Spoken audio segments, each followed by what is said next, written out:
Letter 27.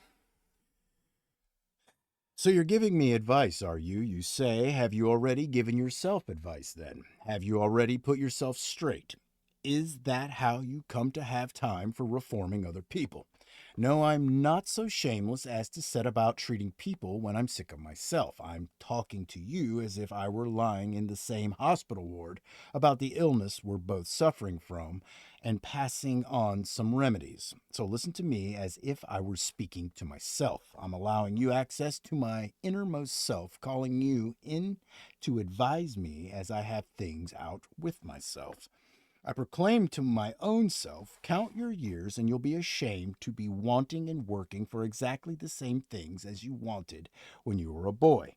Of this one thing, make sure against your dying day, that your faults die before you do. Have none with those unsettled pleasures which cost one dear. They do one harm after they're past and gone, not merely when they're in prospect.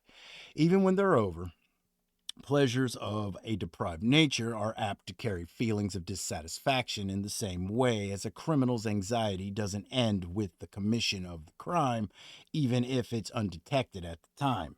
Such pleasures are unsubstantial and unreliable, even if they don't do one any harm, they're fleeting in character.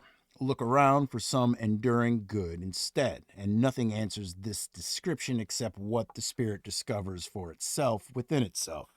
A good character is the only guarantee of everlasting carefree happiness. Even if some obstacle to this comes on the scene, its appearance is only to be compared to that of clouds which drift in front of the sun without ever defeating its light.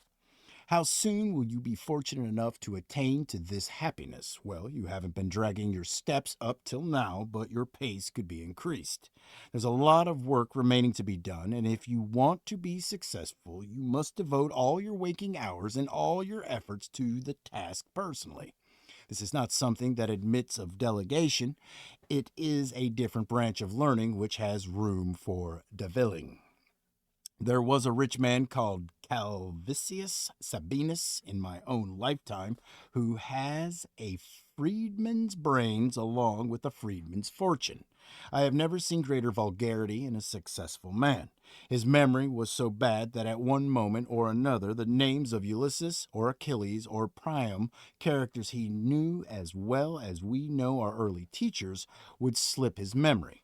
No doddering butler ever went through the introductions of a mass of callers commenting quite such solecisms, not announcing people's names so much as foisting names on them, as Sabinus did with the Greek and Trojan heroes. But this didn't stop him wanting to appear a well read man, and to this end he thought up the following shortcut. He spent an enormous amount of money on slaves, one of them to know Homer by heart, another to know Hesiod, while he assigned one apiece to each of the 9 lyric poets. That the cost was enormous is hardly surprising. Not having found what he wanted in the market, he had them made to order. After this collection of slaves had been procured for him, he began to give his dinner guests nightmares. He would have these fellows at his elbow so that he could continually be turning to them for quotations from these poets, which he might repeat to the company, and then, it happened frequently, he would break down halfway through a word.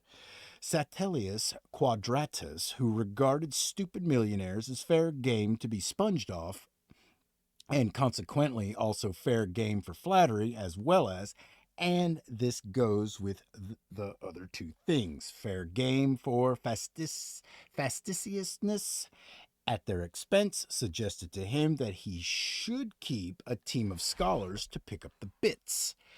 On Sabinus, letting it be known that the slaves had set him back 100,000 sesterces apiece, he said, yes, for less than that you could have bought the same number of bookcases. Sabinus was none the less quite convinced that what anyone in his household knew, he knew personally. It was Satilius again, who started urging Sabinus, a pale and skinny individual whose health was poor, to take up wrestling.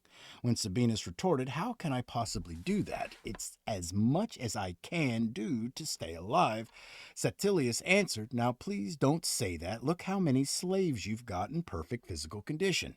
A sound mind can neither be bought nor borrowed, and if it were for sale, I doubt whether it would find a buyer. And yet unsound ones are being purchased every day. But let me pay you for what? Nope.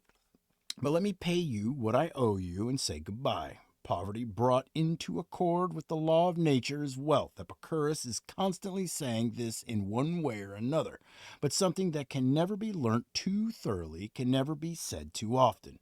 With some people, you only need to point to a remedy, others need to have it rammed into them.